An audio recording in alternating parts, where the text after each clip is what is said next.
아, 오늘 우리가 함께 나누려고 하는 내용은 그 사도신경의 그 주제 가운데 세 번째 주제인 성령 하나님에 관한 주제입니다.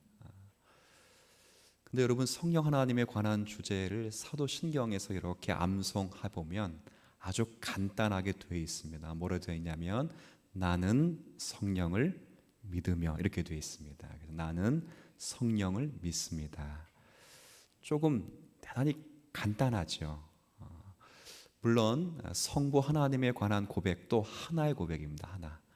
성령 하나님에 관한 고백처럼 하나이지만 그래도 거기에는 수식어가 좀 따랐어요. 전능하신 아버지 하나님. 그다음 그 하나님 뭐 하셨다고요? 천지를 창조하셨음을 이렇게 되어 있는데, 그리고 두 번째 성자 하나님에 관한 고백은 6개의 고백문으로 되어 있어요. 그런데 이 성령 하나님에 대한 고백은 아주 간단합니다. 나는 성령을 믿습니다. 왜 이렇게 간단할까요? 아마 간단하다고 할 때 이런 오해는 아마 안 하실 거라 믿습니다. 어떤 오해냐면, 성부와 성자보다 성령이 좀 덜 중요하겠구나, 이런 오해는 아마 여러분들은 안 하실 걸로 압니다. 사실 그래서 작은 건 아니고요. 그러면 성자가 제일 중요하다는 거예요. 왜냐하면 성자는 고백이 몇 개 있죠?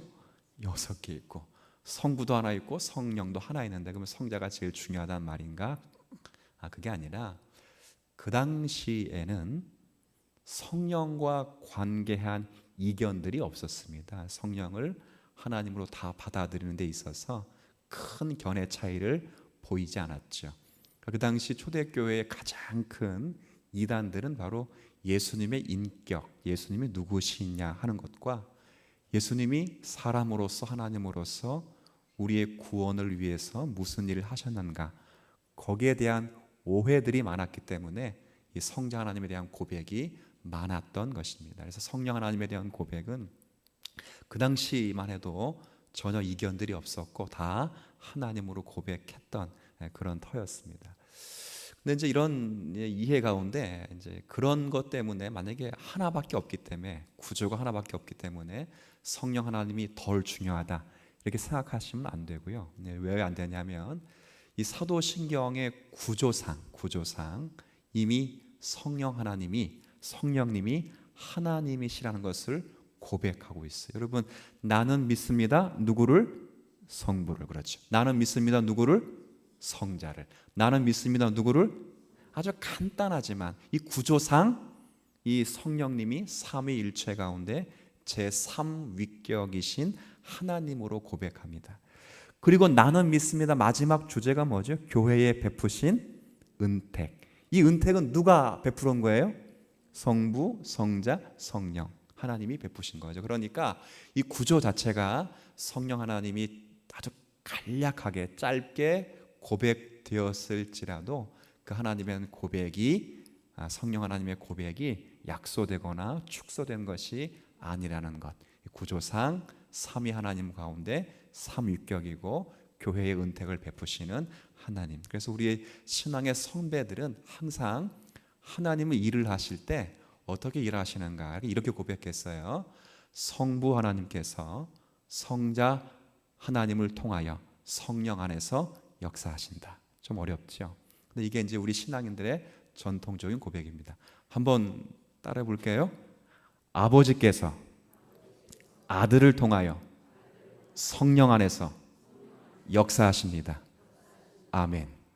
그렇죠. 하나님 역사하실 때는 그 근원은 아버지시지만 누구를 통해서?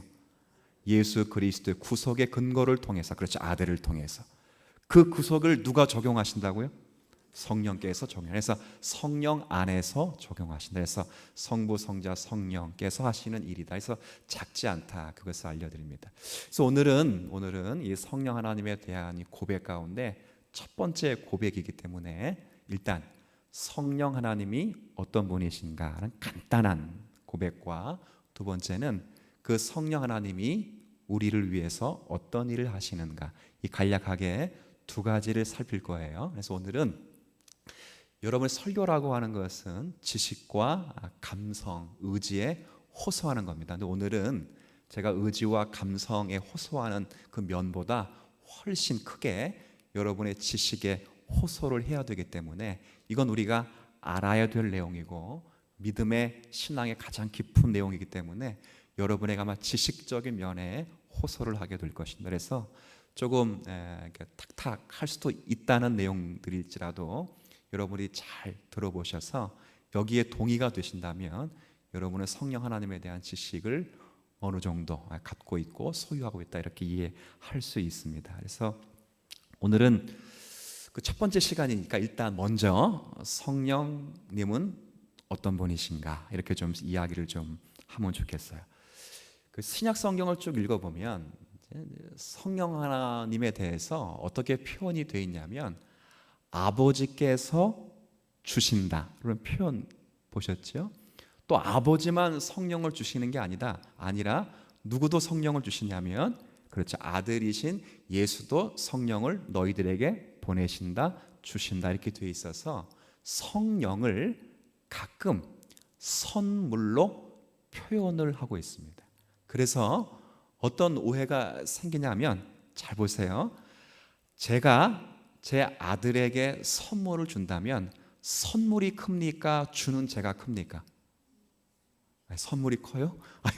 물론 애 입장에서는 그러니까 너무 애 입장에서 생각하지 마시고 물론 애 입장에서는 저보다 선물이 더 크겠죠. 선물이. 그런데 실제 제가 아들에게 선물을 줄 수 있는 자라면 선물이 큰 거예요? 제가 더 큰 거예요? 그렇죠. 제가 더 큰 거죠. 자, 종종 이 신약 성경에서 하나님이 예수님이 성령을 선물로 주신다 이렇게 말할 때 성령을 선물로 표현했기 때문에 종종 발생하는 오해가 성령보다 누가 더 큰가라는 생각을 쭉 해왔어요. 당연히 주는 물건보다 주시는 분이 더 크겠죠. 그래서 교회에서 성령을 특별히 정말 죄송한데요, 오순절 계통에서는 그래서 성령을 하나님의 능력으로만 능력으로 오해를 했습니다. 하나님의 능력이 아니다 이렇게 말하기는 어려운데 많은 경우에 그래서 하나님의 능력이라 그리고 아주 신비로운 것이라 이렇게만 이해를 했습니다. 그래서 가끔 기도를 많이 하시는 분들이나 또 혹은 신앙생활을 많이 하시는 분들에게는 발생되는 게 뭐냐면 성부, 성자에게는 예를 갖추다가 갑자기 성령이 나오면 고개를 빳빳이 들고 성령을 명령하는 것입니다. 가라, 오라, 하라, 말라.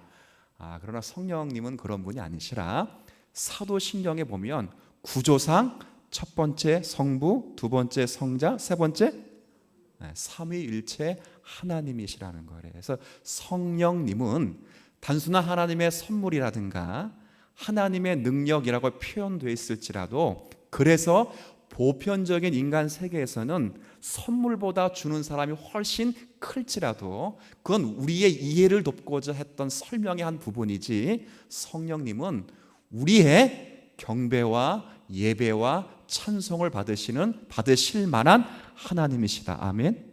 하나님이셔요.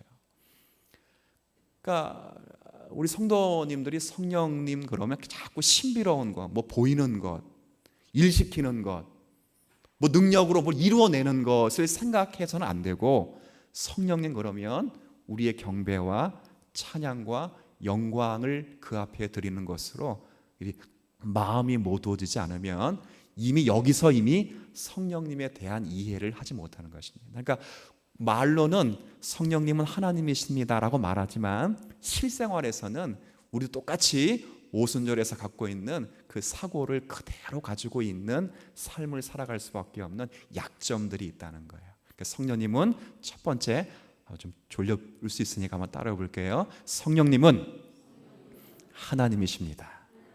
이걸 우리의 삶으로 이렇게 체계화하는 것, 이게 신앙입니다. 신앙. 그래서 성령님의 뜻에 순종하는 것, 그분의 지시와 가르침에 순종하는 태도, 이게 참 중요해요. 근데 이건 뭐 또 다음에 또 더 부분들을 이해시키는 것으로 하고 여하튼 그런 경건과 겸손의 마음을 갖는 게 중요합니다.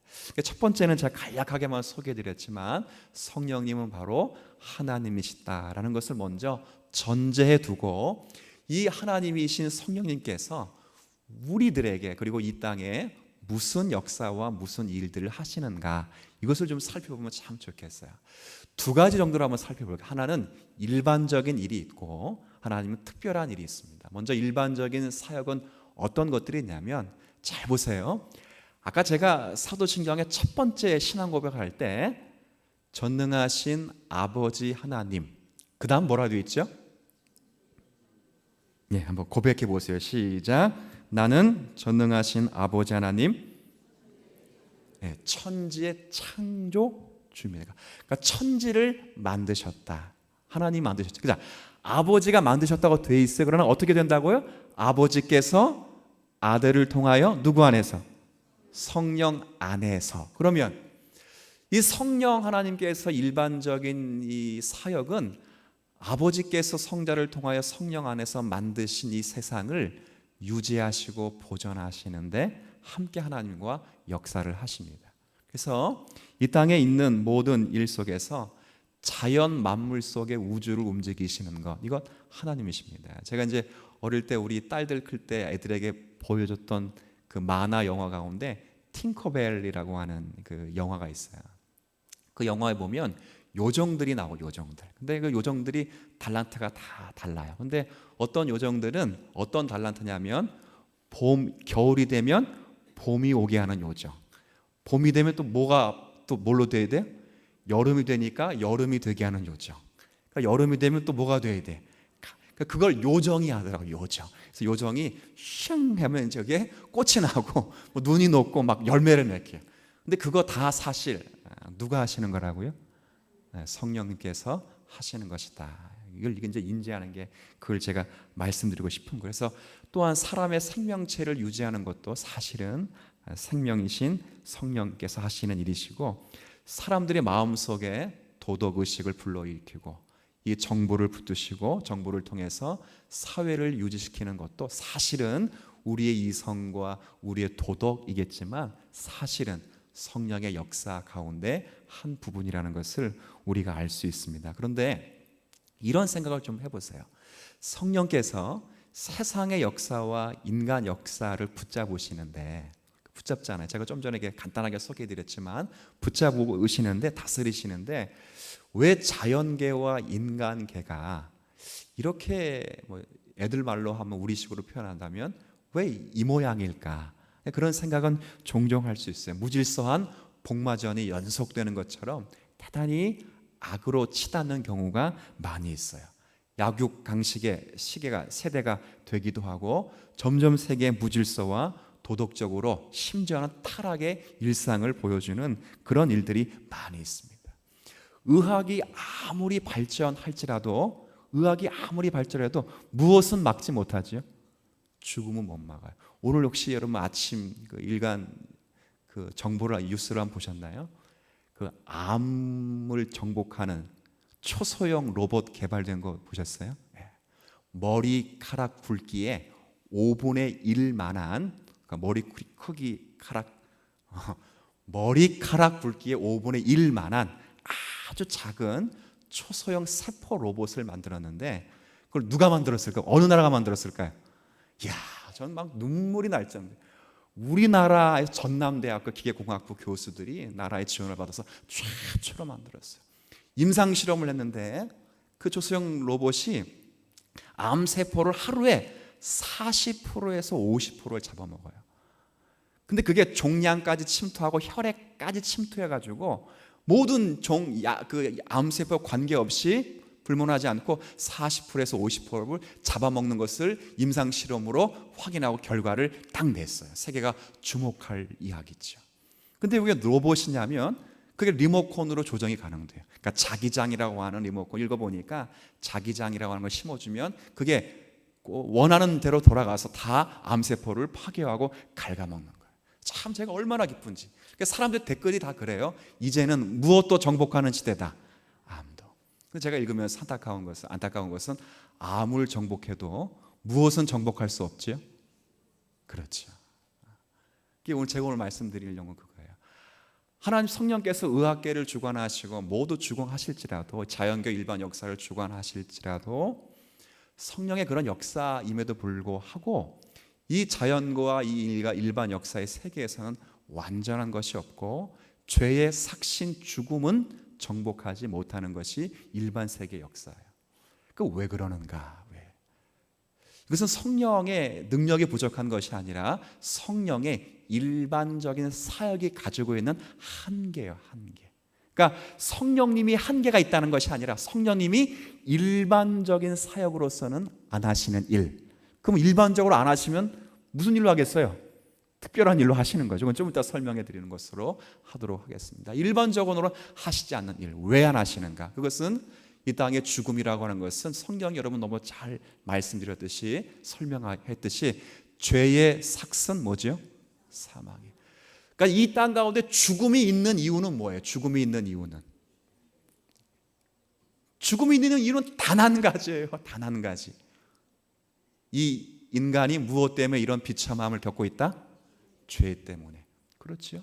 긍정적인 것은 그 죄의 비참함을 누가 완성하시고 누가 구속으로 희망으로 바꾸셨다? 하나님이 그리스도 예수 안에서 예수를 통하여 바꾸셨다. 그거 아니에요. 그러니까 성령님의 일반적인 역사로는 이 죄의 문제를 터치하거나 그렇게 하는 건 한계성입니다. 그러니까 제가 거듭 말씀드리지만 성령님이 한계가 있다는 것이 아니라 성령님이 일반적인 사역에 속하지는 않는다는 거예요. 그러면 죄를 삭하고 죄의 삭신 사망에서 우리를 건져내시고 우리를 변화시키시고 우리를 구원하시는 것은 사실은 성령님의 일반적인 사역이 아니라 성령님의, 이거 한번 따라해 볼게요, 특별하신 사역이다. 그러니까 여러분들은 성령님의 매일의 일반적인 사역의 도움을 따라 사시는 그런 성도이심임에도 불구하고 더불어 특별하게 성령님의 특별하신 사역 속에서 매일의 죄를 용서받고 하나님 말씀으로 치유받고 은혜를 누릴 수 있는 성도의 자리에 서게 된 거예요.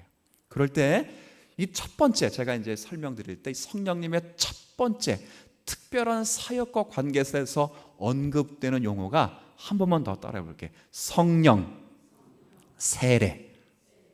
오늘 이제 성령 세례라는 말을 이해하셔야 돼요. 자, 보세요. 성령 세례라는 말이 있고, 여러분 교회에서 자주 쓰는 말이 있어요. 성령, 그죠? 저도 가끔은 써요. 이건 잘 안 써도 이건 써요. 이건 성령 세례, 그리고 성령, 그렇죠, 충만. 제가 뭘 많이 써요? 이 둘 중에 예수를 안 믿는 사람에게 뭘 많이 쓸까요? 뭘 쓸 거예요? 제가 성령 세례를 쓰겠죠. 근데 여러분은 성령 세례를 받았으면 제가 여러분 뭘 쓸까요? 충만. 이번 주와 다음 주에 이걸 분별할 거예요. 뭐가 성령 세례고 뭐가 성령 충만. 이 구별은 다음 주에 하고 오늘은 성령 세례. 그러니까 성령님의 특별하신 사역 가장 첫 번째가 성령 세례라는 것을 여러분에게 좀 말씀드리려고 제가 이야기를 하는 것입니다. 그래서 이 성령님의 특별한 은총은 다른 게 아니라 아까 그 조금 전에 사도행전 9조 가운데 6개의 고백이 예수님이 누구신가와 예수님 우리의 구속을 위해서 무슨 일을 하셨는가에 대한 고백이라고 그랬어요. 그 예수님이 하신 구원의 성취, 그 구원의 구속의 은혜를 우리에게 적용하시는 분이 바로 성령 하나님이신데, 그 적용의 첫 번째가 바로 여러분 조금 전에 말씀으로 언급했던 성령 뭐라고요? 세례. 그러니까 성령 세례라는 말 오늘 좀 이해하실 필요가 있다 그 말입니다. 사실 제가 조금 전에 계속 로마서 6장의 말씀을 언급해 드렸는데 죄의 삭은 사망이라고 했어요. 모든 사람은 사실 이 형벌을 받지 않을 수 없고 모든 사람이 형벌을 받을 수밖에 없습니다. 그런데 하나님은 그 형벌을 받아야 될 사람 가운데 일부를 선택하셔서 죄를 용서받고 구원을 얻을 수 있는 길을 마련하셨습니다. 그 길을 제가 조금 더 계속 반복되는 것은 성자 하나님께서 이 땅에 오셔서 우리를 대신하여 십자가를 지시고 우리가 받아야 될 모든 형벌을 예수님이 다 받으신 다음에 부활 승리 승천하셔서 하늘 보좌 우편에 앉아 계시는 그 승리의 내용으로서 그 모든 일들을 감당하셨죠. 그리고 이제 그 예수 그리스도의 구속의 은혜, 그 구속의 능력, 죄의 삭제 사망의 그 해결, 우리를 죄로부터 해방시키는 예수 그리스도의 구원을 우리가 어떻게 누릴 수 있는가, 이게 포인트잖아요. 너무 잘하는 거예요. 우리가 뭐 전도하시는 분 다 하는 얘기 아닙니까? 여기 요한복음 우리 3장 오늘 읽었는데 우리가 읽지 않은 구절 가운데 3장 16절 한번 보세요. 3장 16절에, 자 3장 16절 여러분 한번 읽어주세요. 시작.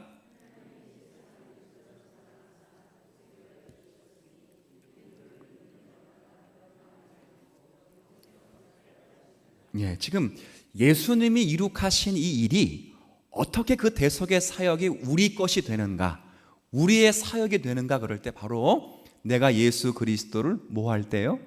영접할 때, 믿음으로 받아들일 때 그것이 다 내가 하는 일이다. 내가 마치 내가 한 일이 아니라 내게 이루어진 일이라 이렇게 되어진다는 거예요. 근데 이 일이 누가 하시는 일이냐를 소개하는 것이 오늘 본문 바로 요한복음 3장 1절부터 있는 그 내용이죠. 여러분 예수님께서 이제 오늘 니고데모 대화 전체를 제가 소개하려는 것은 아니고요. 예수님에게 니고데모라고 하는 유대인 관원이 찾아와서 여러 이야기를 하다가 예수님이 대뜸 뭐라 말씀하시냐면, 사람이 거듭나지 아니하면 하나님의 나라, 즉 천국을 볼 수도 없고 들어갈 수도 없다 그랬어요. 근데 이 니고데모가 하나님의 나라에 못 들어간다, 하나님 나라를 못 본다, 여기에는 관심이 없고 그 조건에 대해서 이해가 이성적으로 되지 않는 거예요. 그러니까 이성적으로 안 된다는 것은 왜 안 되냐면, 예수님이 뭐라 말씀하셨냐면 거듭나지 아니하면, 이 거듭난다는 게 뭐예요? 거듭난다, 다시 태어나는 거예요. 그러니까 너가 다시 태어나지 아니하면 하나님의 나라에 들어갈 수 없고 하나님의 나라를 볼 수 없다 그래요. 그러니까 이 니고데모가 이게 더 심도 있게 아주 질문을 합니다. 아니 어떻게 사람이 다시 태어날 수 있습니까? 이게 우리는 상식이지만 예수 믿지 않는 사람들에게 사람이 거듭나지 아니하면 하나님 나라를 볼 수 없습니다, 이렇게 이야기를 하면 아마 제정신이 아니라고 할 거예요. 왜? 사람이 어떻게 다시 어머니의 뱃속에 들어갔다가 다시 나올 수 있겠느냐, 그 질문을 했어요. 그때 예수님이 뭐라 말씀하시는지 오늘 중요한 요절 말씀인데요, 5절입니다. 5절. 자, 5절. 5절, 여러분이 아까 3장 16절 말씀을 읽었는데 이 말씀은 5절부터 기인되는 말씀이에요. 5절 한번 같이 했습니다. 시작. 예수께서 대답하시되 진실로 진실로 내게 이르노니 사람이 물과 성령으로 나지 아니하면 하나님의 나라에 들어갈 수 없다.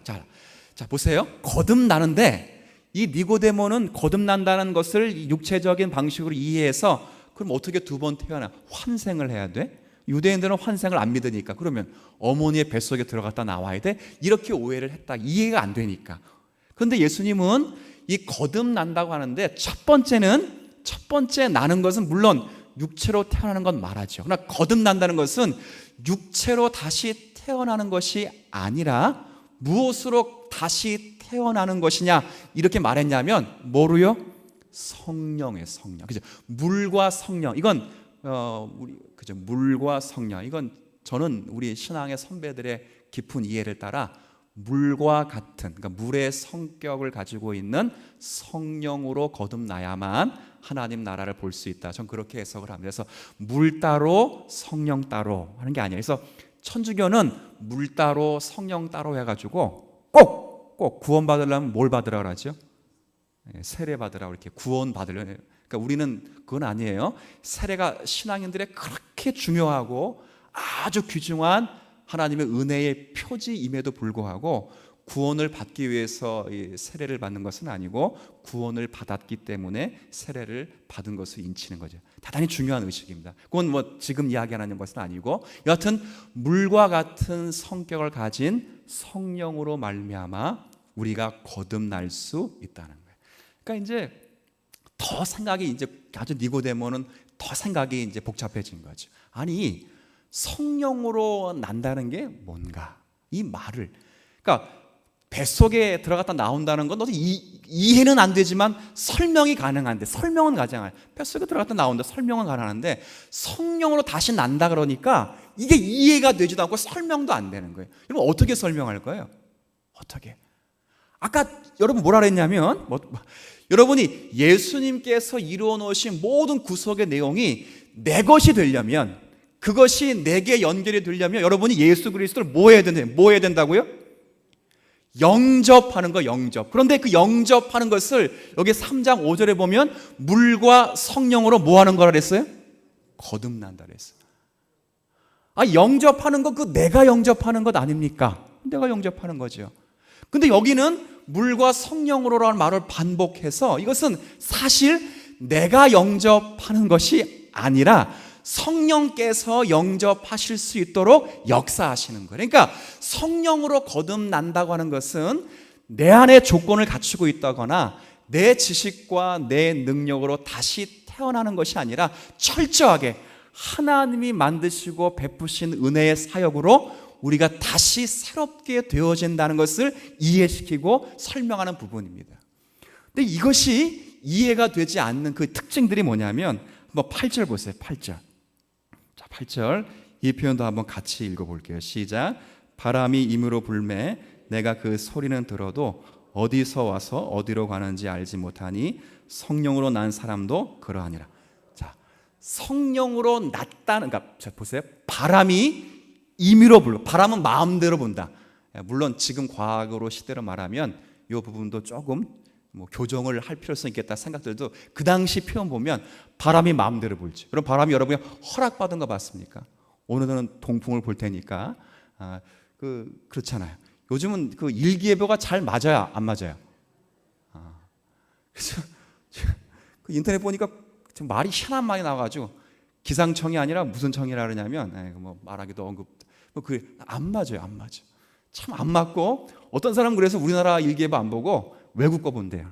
그래서 외국 어제 뉴스에는 원래 오늘 뭐 온다 그랬어요? 근데 미국에서 발표한 오늘 우리나라 날씨는 오늘 비 안 오고 내일 비 온대요. 그럼 내일 비 올지 몰라요. 그래서 우리나라에서 이제 거길 비 온다고 허락받지 않잖아요. 그죠? 바람 분다고 허락받지 않아요. 바람은 임의로 부는 것이 맞아요. 근데 뭐는 확인할 수 있냐면 바람이 불었다는 것은 확인할 수 있어요. 그 바람이 어디서 시작됐는지, 왜 부는지, 언제까는 부는지는 모르지만 바람이 불었다는 것은 확인될 수 있습니다. 똑같다는 거예요. 성령 세례 받은 것, 성령으로 거듭나는 것, 내가 성령으로 거듭났다는 것은 확실하지만 성령으로 거듭났다고 하는 그것을 이해해서 거듭났다거나 그것을 전체적으로 설명할 수 있다거나 성령으로 거듭난 시점부터 내가 180도로 바뀌지 않는다는 겁니다. 이거 대단히 중요해요. 제가 이렇게 설명해 볼게요. 자, 여러분 언제 거듭나셨습니까? 이걸 알면 구원파가 되는 거예요. 그러니까 모른다 그러세요. 자꾸 이제 알려고 그랬어요. 모른다 그랬어요. 이거 알면 구원파 박옥수가 되기 때문에 모르는 게 좋아요. 사실 모르고요. 저보고 언제 구원받았어 그러면 제가 뭐라 그랬어요? 잘 모르겠는데 그럼 목사 떨어질까요? 아니요. 몰라. 근데 제가 이건 알아요. 구원받았어요? 그럼 제가 뭐라 그럴까요? 아멘 그러죠. 자, 맞죠? 여러분 성령 세례 받았습니까? 아멘이죠. 근데 물어보죠. 언제 받았습니까? 어떻게 받았습니까? 받은 것 어떻게 확인할 수 있습니까? 잘 몰라요. 이해되시겠어요? 자, 내가 예수 그리스도의 구속을 그 구속이 내 것이 되기 위해서는 내가 예수님을 영접해야 되는데 그 영접하는 시간과 날짜를 내가 알 수 있어도 그 영접하는 그 시간과 날짜를 주관하시거나 그 모든 역사 속에서 영접할 수 있도록 마음의 문을 여신 것은 사실 누구시라는 거예요? 하나님의 역사라는 거, 하나님의 역사. 내가 생각할 수도 없고 내가 계획했던 것도 아니고 내 의지도 아니에요. 내가 영접한 게 아니라니까요. 내 의지가 아니에요. 영접할 수 있도록 역사하신 성령의 역사이십니다. 믿으십니까? 회개는 누가 해요? 회개해야 용서받는 게 아니고 회개해야 구원받는 게 아니에요. 사실 회개는 구원받은 사람이 하는 거예요. 맞습니까? 회개가 뭐예요? 나 죄인이다. 예수 그리스도 안에서 값이 없다. 난 예수 그리스도 안에서 아무런 가치가 없다. 아무나 그런 고백하나요? 구원받아야 그런 고백하죠. 이거 다 누구의 역사라는 거예요? 성령의 역사라는 거예요. 성령의 세례를 받았다고 해서 갑자기 여러분의 이성이 바뀌거나 여러분들이 마치 성경의 말씀이 다 믿어지거나 성령 받았다고 해서 성경의 내용을 다 알거나 그러지 않습니다. 성령을 받았다고 해서 하루아침에, 죄송합니다, 하루아침에 여러분들이 성화되어지나요?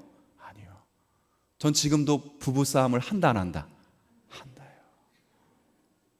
전 지금도 애와 싸운다 안 싸운다? 하죠. 이거 다 그렇게 자라가는 겁니다. 하루아침에 바뀌지 않아요. 제가 성도님들의 그런 말씀 드릴 때 성도님들이 이제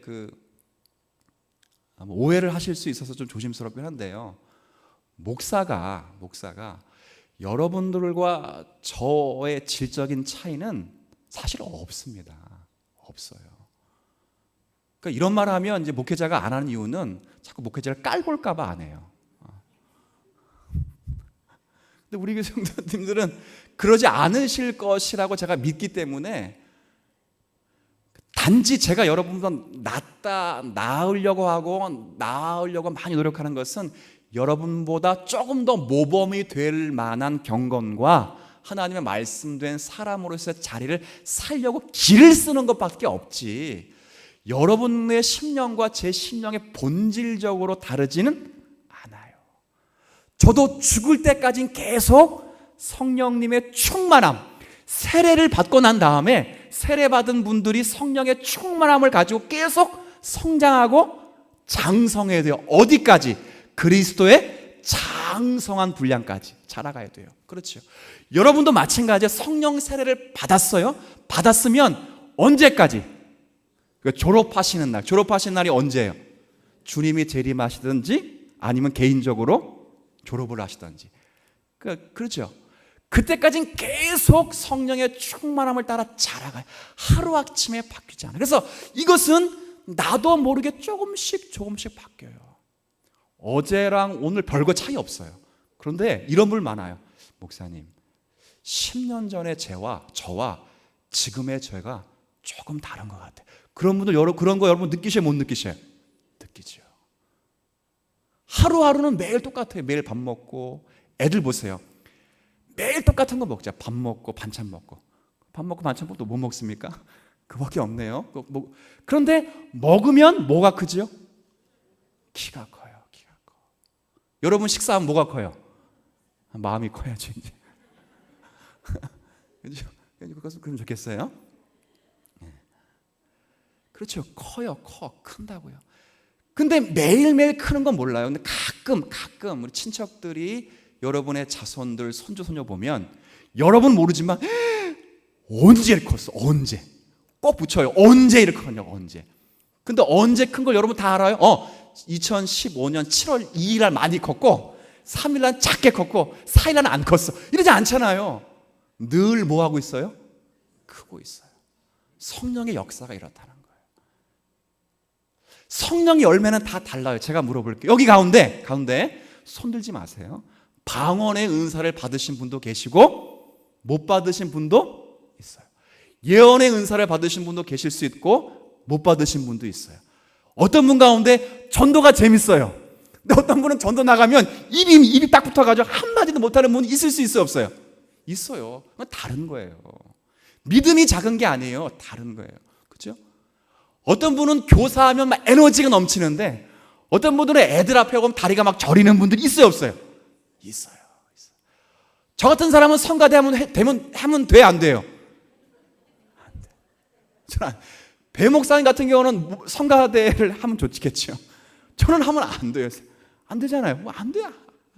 아무래도 안 되는 걸 뭐. 그렇잖아요. 달라요. 근데 뭐는 같지요? 자, 뭐는 같은지 제가 소개해 드릴게요. 고린도전서 12장 한번 볼까요? 자, 고린도전서 12장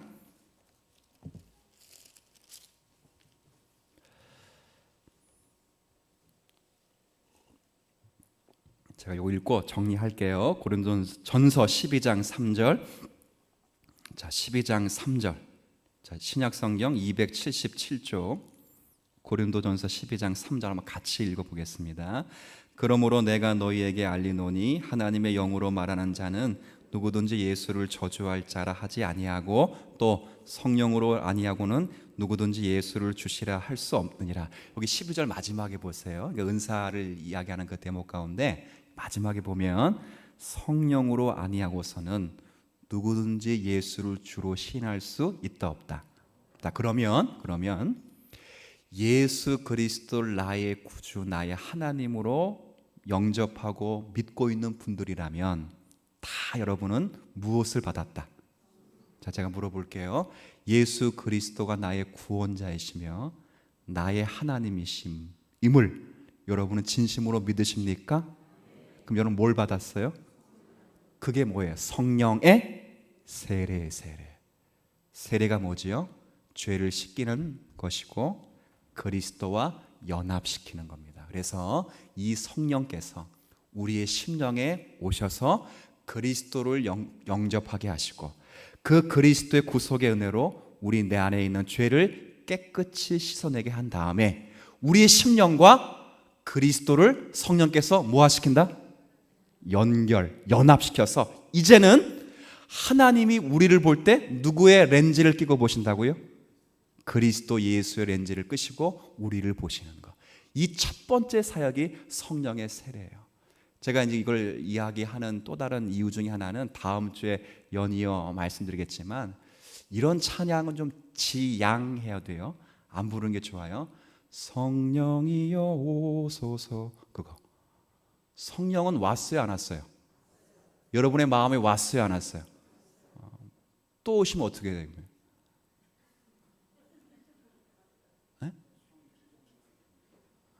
또 오시면 괜찮아요. 오신 분 잠깐 나가시라면 돼. 이거 잘 모르시고 물론 의미가 성령의 충만함으로 알고 부르면 좋겠는데 그렇지 않습니다. 성령의 세례는 아무도 마치 바람이 임으로 불되 여러분의 심령에 깊숙이 찾아오셔서 여러분의 죄를 씻기시고 그리스도 연합하신 그 성령의 세례를 여러분이 함께 받은 줄 알고 이제는 성령의 충만함을 따라 다음 주에 말씀드릴 그 내용들에 충실히 서가는 우리 믿음의 권속들 되시기를 주님의 이름으로 부탁을 드리겠습니다. 하나님, 각자의 은사가 다르고 각자가 말씀을 깨닫는 위치와 그 자리가 다 다르지만 그럼에도 공통 분모가 있다면 우리 모두는 성령을 또 선물로 받고 성령 하나님을 마음에 모신 가운데 성령으로 세례받은 그리스도의 몸된 성도라는 사실입니다. 이 은혜가 얼마나 귀한지 이로 인해 우리 모든 죄가 다 용서함 받고 우리의 심령 성전을 깨끗하게 하사 예수 그리스도와 연합시키신 그 성령의 세례를 깊이 감사하며 그 특별한 사역을 높이 찬송하고 이로 인하여 감사하며 남은 생애에 그리스도 안에 있는 자로 그리스도를 닮으며 그리스도의 장성한 분량에까지 자라가는 성도들이 될 수 있도록 은혜를 더하여 주옵소서. 한 주간 살아가면서 우리가 사는 것이 아니라 우리 안에 거하시는 성령님이 우리와 함께 하루하루를 살게 하실 것입니다. 내 안에 계신 성령님과 동행하며 그분의 뜻과 그분의 의지와 그분의 가르침에 순종하며 그분을 경외하며 살아가는 믿음의 권속들 되게 하여 주옵소서. 예수님의 이름으로 기도 올리옵나이다. 아멘.